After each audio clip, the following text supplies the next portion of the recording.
እጅግ የተወደዳችሁና የተከበራችሁ የሰላም ካቶሊክ ቴሌቪዥን ተመልካቾች ውድ ካቶሊካውያንና ይህንን የመንፈሳዊ ጥያቄና መልስ ውድድር ፕሮግራም የምትመለከቱ ሁሉ የእግዚአብሔር ሰላም በእያላችሁበት ይበዛ ይሁን። ይህ በሰላም ካቶሊክ ቴሌቪዥን በየሳምንቱ እየተዘጋጀ የሚቀርበው የመንፈሳዊ ጥያቄና መልስ ውድድር ነው። ዛሬ በሰባተኛው ዙር በክፍል 6 ተገናኝተናል። የዚህ የጥያቄና መልስ ውድድር ዝግጅት ዋናው ዓላማ ወጣቶችን ለማበረታታት መንፈሳዊ ዕውቀታቸውን ለማሳደግ እንዲሁም ስለ ቤተክርስቲያን ያለን ግንዛቤ ይበልጥ ለማሳደግ እንዲሁም ስብከተ ወንጌልን ለሁሉም ለማድረስ ነው። የሰባተኛው ዙር የሚካሄደው በሆሳና ሀገረ ስብከት ነው። የሆሳና ሀገረ ስብከት ወጣቶች ቁምስናቸውን በመወከል ተገኝተዋል። የሰባተኛው ዙር ጥያቄዎች የተዘጋጁት ከመጽሐፍ ቅዱስ ከብሉይ ኪዳንና ከአዲስ ኪዳን ከብሉይ ኪዳን ከመጽሐፈ ነገሥት እንዲሁም ከአዲስ ኪዳን ከማርቆስ ወንጌል ጠቅላላ ዕውቀትና የመዝሙር ጥያቄዎች ተካተዋል። ተወዳዳሪዎች እንኳን በሰላም መጣችሁ። እንተዋወቅ። በረከት ሰለሞን እባላለሁ ከሆሳና ሀገረ ስብከት ከቅድስት ሥላሴ ቁምስና። ምህረት በላይ እባላለሁ ከሆሳና ሀገረ ስብከት ከቅድስት ሥላሴ ቁምስና። ጌዲዮን ታምሬ እባላለሁ ሆሳና ሀገረ ስብከት ግምቹ ኪዳነ ምሕረት ካቶሊክ ቤተክርስቲያን። ገብረ መስቀል ሌንጄ እባላለሁ ከጃጁራ ቅዱሳን ጴጥሮስና ጳውሎስ ቁምስና። ተወዳዳሪዎች እንኳን ደህና መጣችሁ። ጥያቄዎች የሚሆኑት ከመጽሐፍ ቅዱስ የብሉይ ኪዳንና አዲስ ኪዳን እንዲሁም የጠቅላላ ዕውቀትና የመዝሙር ነው። የመጽሐፍ ቅዱስ ጥያቄዎች እያንዳንዳቸው አንዳንድ ነጥብ ይይዛሉ። ሁላችሁም አንዳንድ ጥያቄ ትጠየቃላችሁ። የጠቅላላ ዕውቀትና የመዝሙር ደግሞ በጋራ ሆናችሁ ትመልሳላችሁ። እያንዳንዳቸው 3 ነጥብ ይይዛሉ። የምትጠየቁት 6 ጥያቄ ነው። ከ10 ነጥብ ይያዛል። ከማን እንጀምር? የብሉይ ኪዳን ጥያቄ ከኛ ይጀምር። እሺ፣ ከግንብቹ ከጌዲዮን እንጀምራለን። የብሉይ ኪዳን ጥያቄ ቁጥር 3 ጥያቄ ቁጥር 3 የብሉይ ኪዳን ጥያቄ የተዘጋጀው ከመጽሐፈ ነገሥት ነው። ኤልሳ በአዛሄል ፊት ስለምን አነባ? ኤልሳ በአዛሄል ፊት ስለምን አነባ? ሀ ንጉስ ስለሚያደርስበት በደል ስላወቀ፣ ለ በእስራኤል ልጆች ላይ የሚሆነውን ስላወቀ፣ ሐመሩሃ የኤልዛቤል መጨረሻ ስላወቀ። ለ በእስራኤል ልጆች ላይ የሚሆነውን ስላወቀ። ለ በእስራኤል ልጆች ላይ የሚሆነው ስላወቀ በትክክል ተመልሷል። በሁለተኛው ነገሥት ምዕራፍ 8 ቁጥር 12 ላይ የምናገኘው ክፍል ነው። ገብረ መስቀል ጥያቄ ቁጥር 1 ጥያቄ ቁጥር 1 ዮርዳኖስን ከተሻገሩ በኋላ ኤልያስ ኤልሳዕን ካንተ ሳልወሰድ አድርግልህ ዘንድ የምትሻውን ለምን ባለው ጊዜ ኤልሳዕ ምን ለመነ? ሀ መንፈስህ በኔ ላይ 2 እጥፍ ይሆን ዘንድ እለምንሃለሁ አለ። ለጌታዬ በዚህ ቆይ ለእስራኤል ነብይ አንተ ትሻላለህና አለ። ሐመሩሃ ወደ ሰማይ እከተል ዘንድ ጥራኛል። ሀ መንፈስህን በኔ ላይ 2 እጥፍ ይሆን ዘንድ እለምንሃለሁ አለ። መልሱ ሀ መንፈስህ በኔ ላይ 2 እጥፍ ይሆን ዘንድ እለምንሃለሁ አለ በትክክል ተመልሷል።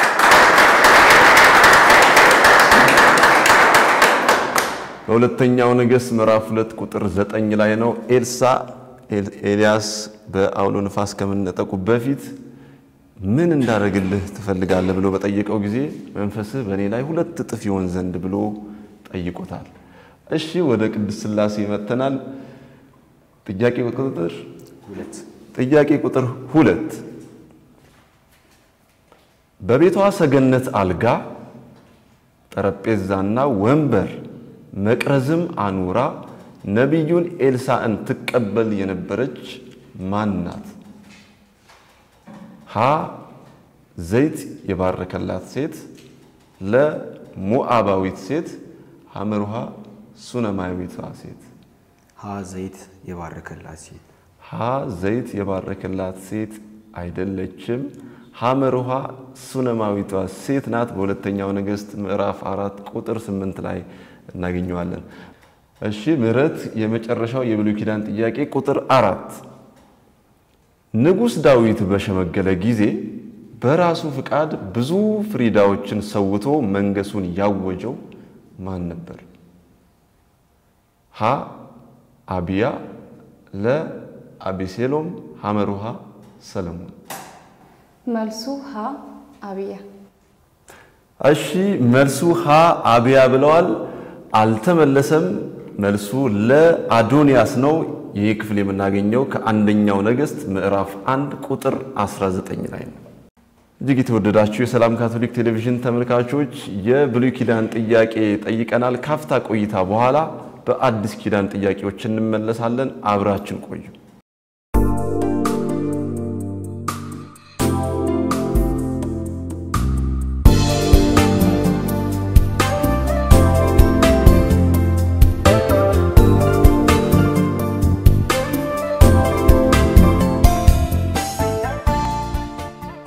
ክቡራንና ክቡራት የሰላም ካቶሊክ ቴሌቪዥን ተመልካቾቻችን ተመልሰናል። በአዲስ ኪዳን ጥያቄ ተመልሰናል።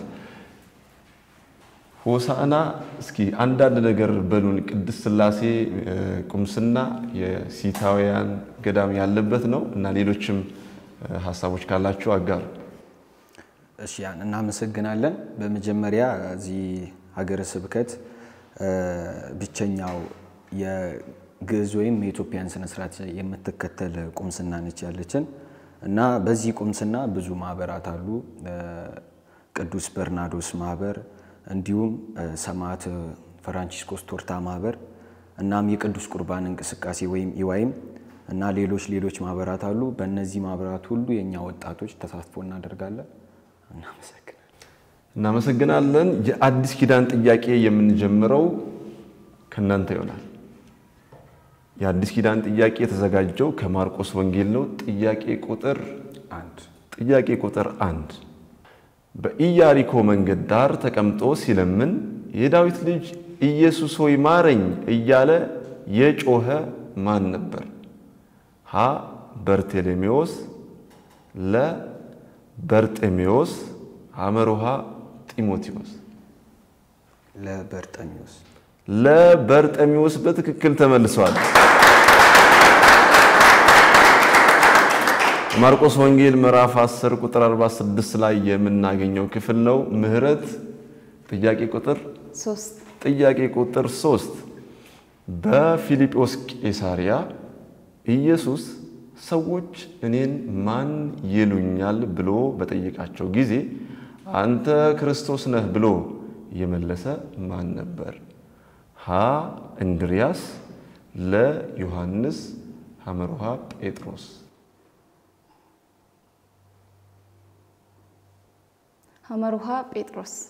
ሐመሩሃ ጴጥሮስ በትክክል ተመልሷል።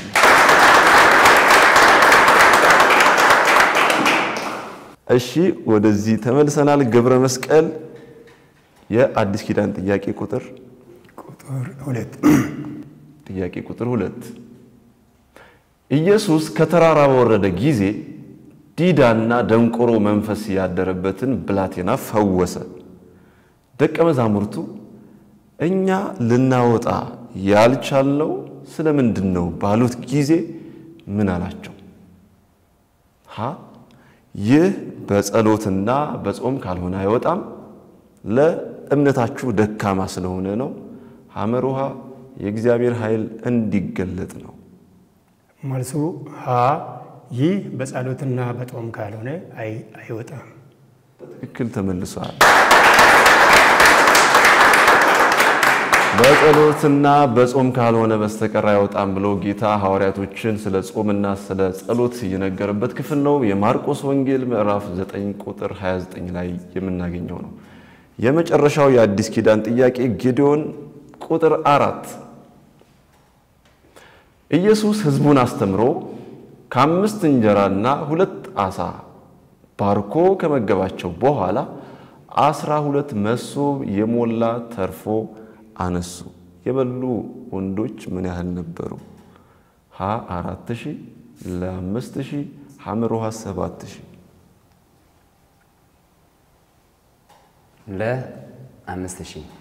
ለ 5000 በትክክል ተመልሷል። የማርቆስ ወንጌል ምዕራፍ 6 ከቁጥር 44 ኢየሱስ ምግቡን ባርኮ ከመገባቸው በኋላ ወንዶቹ 5000 ነበሩ፣ ቀሪዎቹ ሴቶችና ሕፃናት ከዛም በላይ ናቸው፣ ቁጥራቸው አልተገለጸም። እጅግ የተወደዳችሁ የሰላም ካቶሊክ ቴሌቪዥን ተመልካቾች ይህ በሰላም ካቶሊክ ቴሌቪዥን በየሳምንቱ እየተዘጋጀላችሁ የሚቀርበው የመንፈሳዊ ጥያቄና መልስ ውድድር ነው።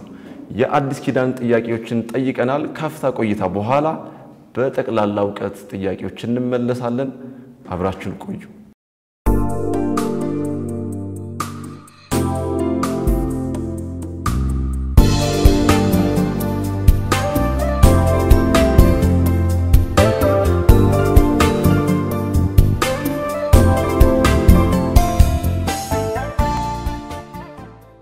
ውድ ተመልካቾቻችን በጠቅላላ ዕውቀት ጥያቄዎች ተመልሰናል።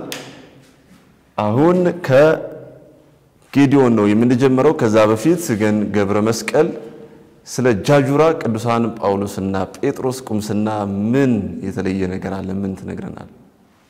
ጃጁራ ቅዱሳን ጴጥሮስና ጳውሎስ ቤተክርስቲያን የሚታወሱ አንድ ሁሉም ካህናት የራሳቸውን ተግባር ቢፈጽሙም ትልቅ ትውስታ የሰሩ አባ ዘመዴ አሼቦ የሚባሉ 2013 ላይ ኃይለኛ አዲስ በዘመናዊ መልክ የተሰራ ቤተክርስቲያን አስረክቦን አሁን በአሁኑ ትውልድ የሚሆን አዲስ ጄኔሬቲንግ ኢንካም የሚባል 10 ክፍሎችን እየገነባን እንገኛለን።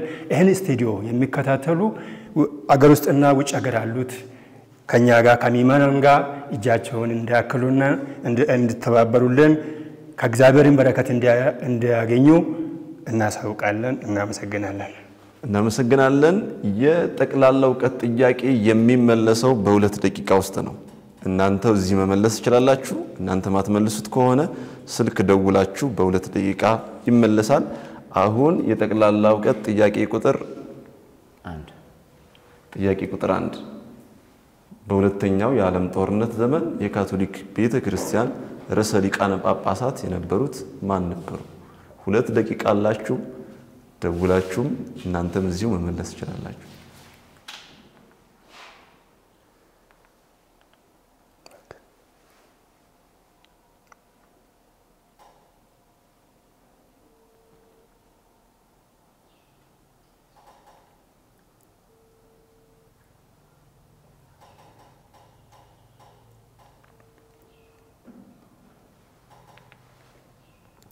ሄሎ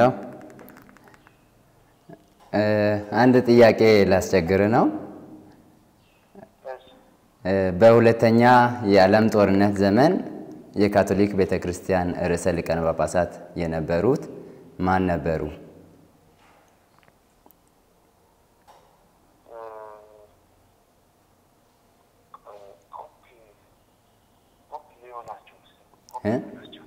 ፖፕ ሊዮ ሁለተኛ የዓለም ጦርነት ዘመን ላይ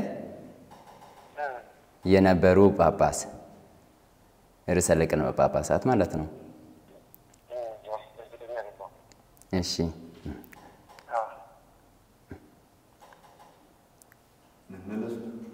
እርግጠኛ አይደሉም። ሌላ ሰው መሞከር ይቻላል? 2 ደቂቃ አሁን 30 ሰከንድ አላችሁ።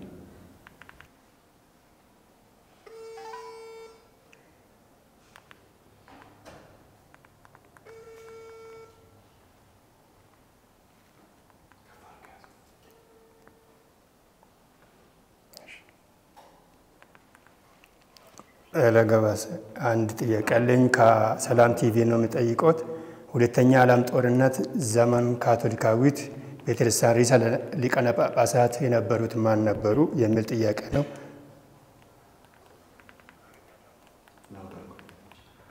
ሰዓት አልቋል። 0 ላይ ደርሷል።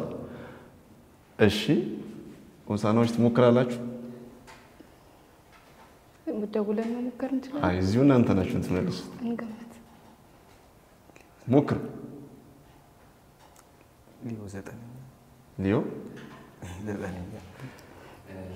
ሊዮ 9ኛ ብለዋል። መሞከር ይቻላል? መልሱ ርዕሰ ሊቃነ ጳጳሳት ፓዮስ 12ኛ ነበሩ። በሁለተኛው የዓለም ጦርነት ጊዜ ቅድስት ቤተክርስቲያን ይመሩ የነበሩት ርዕሰ ሊቃነ ጳጳሳት ፓዮስ 12ኛ ናቸው። ሆሳና ጥያቄ ቁጥር 2 በኢትዮጵያ ካቶሊካዊት ቤተክርስቲያን ታሪክ ስንት ካርዲናሎች ነበሩ? ማን ናቸው?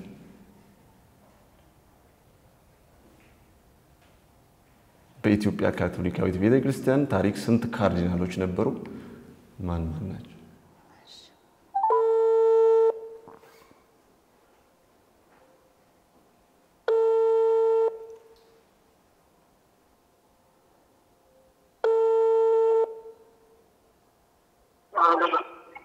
ሄሎ ከሰላም ካቶሊክ ቴሌቪዥን ጥያቄና መልስ ነበር ምደውለው።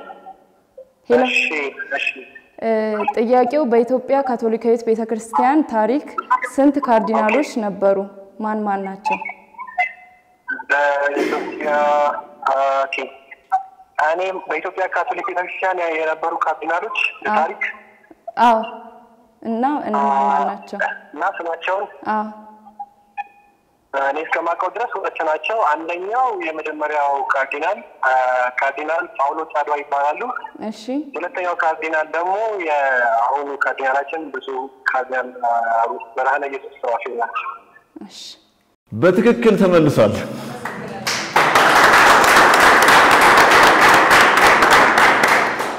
የተወደዳችሁ የሰላም ካቶሊክ ቴሌቪዥን ተመልካቾቻችን የጠቅላላ ዕውቀት ጥያቄዎችን ጠይቀናል። ካፍታ ቆይታ በኋላ በመዝሙር ጥያቄዎች እንመለሳለን። በእያላችሁበት አብራችን ቆዩ።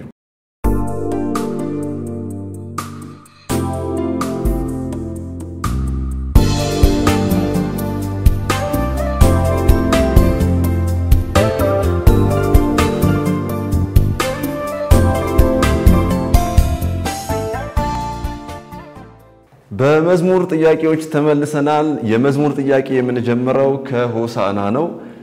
ጥያቄ ቁጥር 2 መዝሙሩን በትክክል ታዳምጣላችሁ፣ የቀረውን እናንተ ትሞላላችሁ። ጥያቄ ቁጥር 2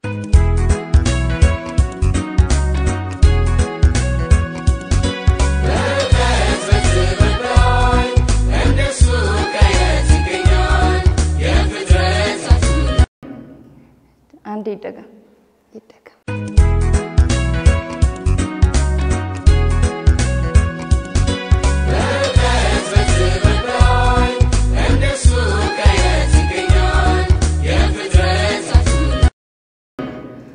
የፍጥረታት ሁሉ መሪ ብቻውን ዘላለም ኗሪ የፍጥረት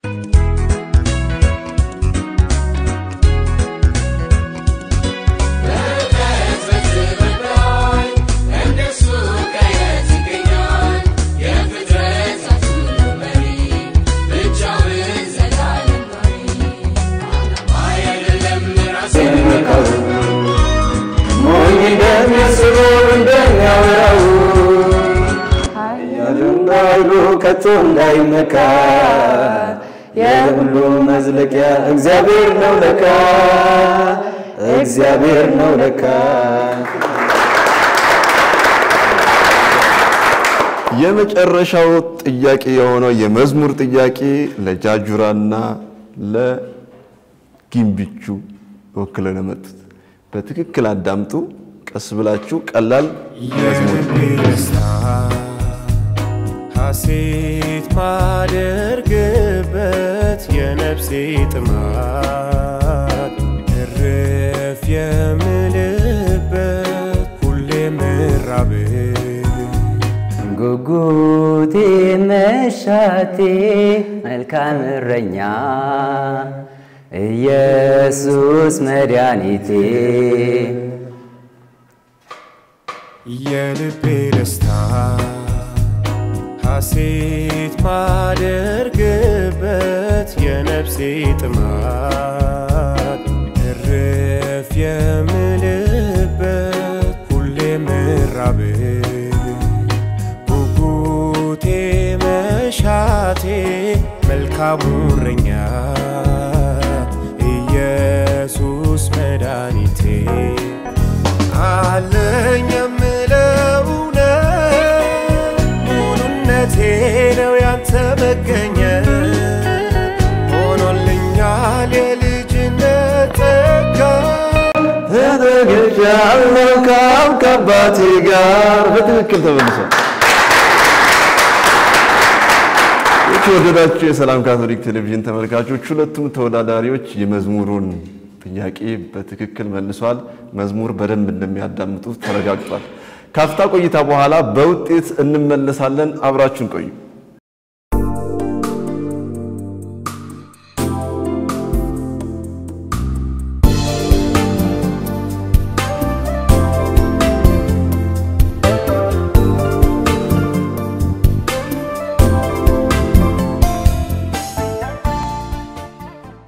ውድ ተመልካቾቻችን ከውጤት ጋር ተመልሰናል።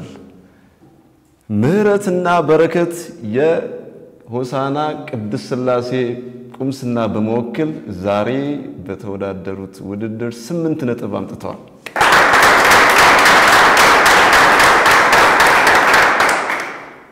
ጌዲዮንና ገብረ መስቀል ከግንቢቹና ከጃጁራ ዛሬ በተወዳደሩት ጥያቄ አንድ ብቻ ተበልጠዋል። 7 አምጥተዋል።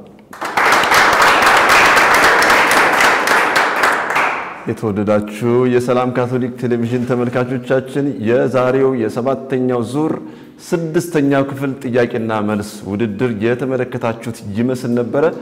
ይሄ ውድድር የሚካሄደው በሆሳዕና ሀገረ ስብከት ቁምስናዎቻቸውን ወክለው በተገኙ ወጣቶች መካከል ነው።